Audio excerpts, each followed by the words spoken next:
Profesor Peter Ďurčo z katedry germanistiky Filozofickej fakulty UCM v Trnave je jedným zo spoluautorov svetového diela Dictionary of American Family Names, teda slovníka amerických priezvisk. Takmer 4000-stranové dielo, ktoré vyšlo v Oxford University Press, je výsledkom štvrťstoročia intenzívnej práce. Na slovníku sa podieľalo 50 spoluautorov. Je to šťastná náhoda, ktorú som vôbec neplánoval vo svojom živote, ale podarilo sa to. Profesor Patrick Hanks, ktorý vlastne bol otcom myšlienky, hľadal po celom svete spolupracovníkov. Podarilo sa mu zhromaždiť onomastikov alebo osoby, ktoré sa venujú tomuto výskumu z celého sveta.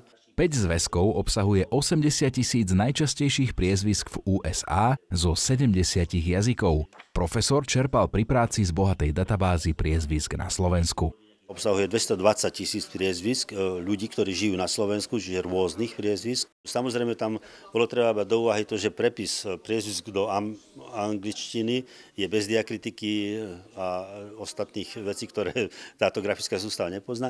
Takže bolo treba skúmať rôzne varianty alebo potenciálne hypotetické podoby, ako by to mohlo v slovenčine alebo byť prepísané, alebo z čoho by to vlastne mohlo pochádzať. Slovník ponúka užitočné informácie o frekvencii výskytu, etymológii, pôvode či genealogické informácie o konkrétnom nositeľovi priezviska.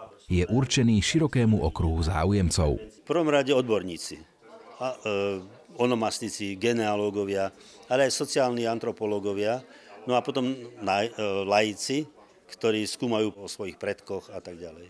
Mňa zaujímalo, aký pôvod má moje priezvisko a myslím, že to zaujíma tak prirodzene každého.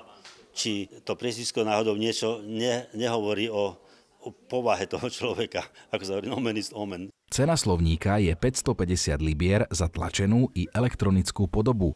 Do zatiaľ jediného exemplára na Slovensku môžete nahliadnúť na katedre germanistiky Filozofickej fakulty UCM v Trnave.